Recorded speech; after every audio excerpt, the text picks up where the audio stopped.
Welcome to everyone. Myself, Professor C. Sashikala. I belongs to the microbiology department. So this is the class for virology. The topic today is about the general properties of viruses. From this class, the people you can able to learn about the size, shape, and biochemical properties of viruses, and you may also aware about the knowledge related to viral epidemiology. So before going into detail, you should know the study about the viruses. So the field which is termed as virology, and the people who expert in the study about the viruses are called virologists.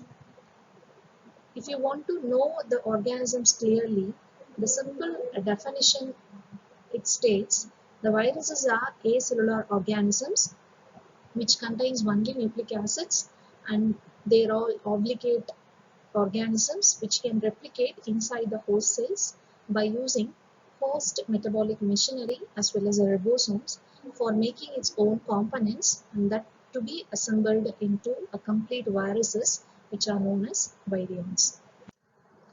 If you see the beginning observation about the viruses, it start experiencing in the past days by the term called as variolation, that is called as a vaccination.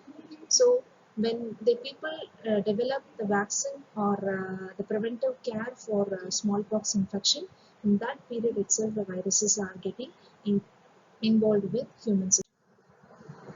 So the general properties about the viruses, which is all filterable agents, it can able to cross the pores of the filters, and they are all inert particles. Outside the cell, the viruses are inactive, and the components present in the viruses are only nucleic acids and proteins. So it is also described as nucleoprotein.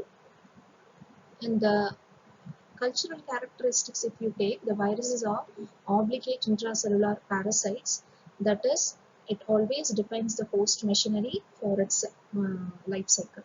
And the viruses are unable to make their own energy and own enzymes as well as own proteins, so which depends always the host cell.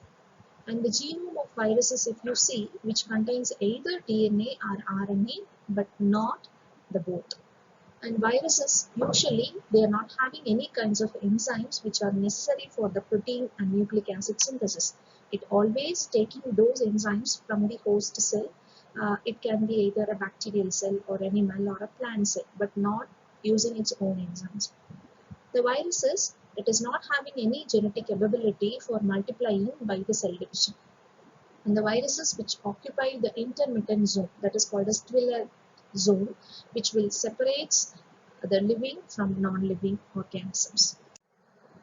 If you see the medical importance of viruses, the viruses can cause diseases with a range of simple, mild diseases to various terrifying illnesses to human. So we can say common cold is one of the viral disease, as well as we can say the dreadful diseases like rabies, HIV, AIDS, and even our corona, it can be caused by the viruses. And the spread of viral diseases, it is varied. It can be sporadic, it is very occasional, or it can be endemic. That means which is always present at particular place in very constant number, or it can be epidemic. It can give uh, drastic increases to a certain population at a particular time, or it can cause a pandemic diseases, a worldwide spread of any kinds of diseases. So these are all the examples for the distribution of viruses.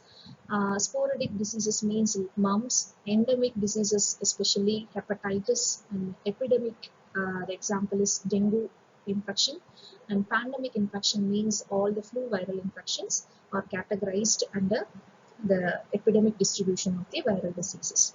And it can cause both a localized infection or it can cause worldwide infection. We can observe some kinds of viral diseases to a particular place, and some diseases can be experienced throughout the world. And the viruses have another unique property which have the ability to cause cancer to the living cells. So those viruses are called as oncogenic viruses, which have the capability to cause cancer in animal, birds, as well as in the human. When you see the morphology, it is very simple in morphology, and the size is very smaller than bacteria and other kinds of the organisms which can be viewed by the normal light microscope. So this is very smaller. The size range is in the nano level, so it can easily study using electron microscope, or it can be experienced using ultracentrifuge, or by using X-ray crystallography, or by using a membrane filter apparatus. If you see the size, it is very smaller than other kinds of bacterial cells. So the very smallest virus means, we can say the example is parvovirus, and the largest viruses means the example is best here is pox virus. The size range when you compare with other living organisms means the bacterial size which comes around micro level, as well as chlamydia and other kinds of archaebacteria also, the ranges are comes under the micrometer level. But the viruses which comes under the nanometer level, so that is the difference between the microscale and nanoscale dimensions. And due to this nano level of structure, it is always studied only by using electron microscope, that too illuminated by the beam of electrons, not by using a beam of light. If you see the structure is contains only two component. One is a protein coat that is called as capsid. Another one is nucleic acid. So these two components are simply denoted as nucleocapsid. So the inner core is always nucleic acid, and that is covered or enclosed by the protein shell that is called as capsid. So these two components are considered as a complete viruses or virion. So always the virion means it is a complete virus. It can have the ability to cause infection, and that must contains nucleic acid as well as capsid. If you see the diagram of virion, the inner core is called as the viral nucleic acid, and the outer layer is called as the capsid. It is a protein shell. So all these the small blue color ball-like structures are called as a protomers. Each protein units. So this collective protein units are called as a capsid layer, and the outermost layer is called as envelope, and that is actually the combination of lipid and protein. And if you see the inner core, the viral genome, it is classified into different types. The viruses can have either DNA or RNA, any one of these two types of genome. And it is also having a particular standardness, either single stranded or double stranded. And another category is the sense of the RNA strand. If it is the virus carry the genome as RNA means, if it is a single stranded, then the sense can be different, whether it is a positive sense or it is a negative sense. So these are the complete category of the viral genome. If you see the overall symmetry, that is the structure means the component present in the viruses, and shape means along with the components what are the shapes it can able to give. And here the symmetry means which denotes only the arrangements of the capsid layer. So capsid means we already know it is a protein shell, protein covering. So how far the protein units are getting assembled, that gives the differences in the symmetry. That is, symmetry means an arrangement. So here the one symmetry is called as the icosahedral symmetry, and the another is called as the helical symmetry. So icosahedral means it is a cubical arrangement, a polygon structure. So here many kinds of pentamers and hexamers are involved. So pentamers means nothing but it is a protein units which are assembled. That is pentamers means five numbers of proteins are get combined, that is called as a pentamers. The same way when 6 protein units are get involved, it is called as a hexamers. So these pentamers and hexamers alternatively which are involved for arranging the icosahedral symmetry. So you can able to see this icosahedral symmetry by the picture which is showing in the slide.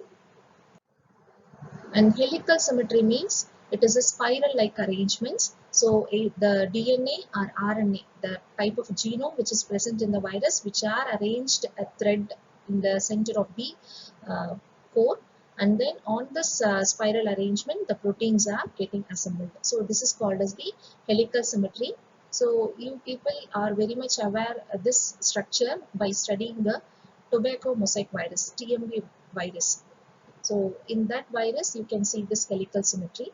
And other than this icosahedral and helical symmetry, the third kinds of symmetry is called as the complex symmetry.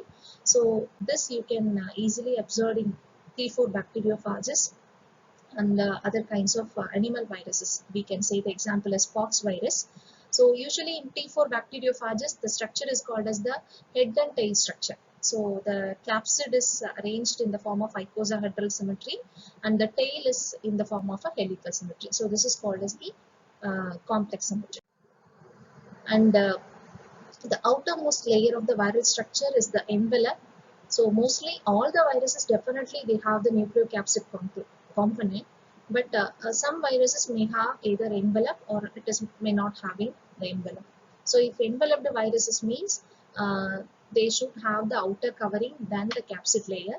So this outer covering is nothing but a lipid containing membrane which always surrounds the viral particle. This membrane is actually derived from the plasma membrane of the host cell during the release of the progeny viruses by the process of budding from the host cell surface. So here the membrane is actually from the host cell plasma membrane, but the glycoproteins present on the membrane is actually the viral encoded, and those glycoproteins are exposed on the surface of the envelope. And here the viruses may have more than one type of peplomers. So peplomers are the glycoproteins which extended on the viral envelope. So these are called as the peplomers. The virus can have many types of peplomers, more than one type. And not all viruses have the envelope, and some viruses may not have the envelope. Those are called as the non-enveloped viruses or naked viruses. So this is the structure.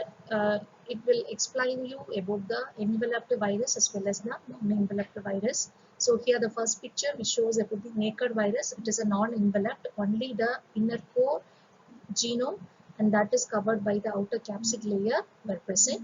In the picture which gives below, it is actually enveloped virus. Here other than the capsid, the outermost covering which is present, and there they mentioned as the lipid bilayer. It is a base. It is actually taken from the host cell plasma membrane, and on that lipid bilayer we have the protein projections that is called as the peplomers, and those are all involved in the binding as well as the antigenic property of the viruses.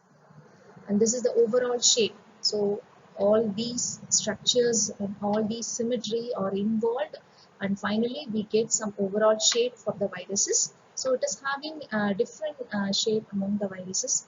So the most common shapes are spherical shape, rod shaped, bullet shaped, then another one is a filament shaped, the next one is brick shaped, and the last is tadpole shaped. So we can say examples for each these kinds of viral shapes. Bullet shape means we can say rabies virus. Tadpole shapes mean most of the bacteriophages are belongs to tadpole shaped. Brick shaped means all kinds of pox viruses or belongs to brick shaped. Then filamentous shapes means we can say M13 bacteriophages. And most of the animal viruses are having this rod and spherical shaped structure. So this is a simple introduction about the general properties and other kinds of disease causing nature of the viruses. Thank you.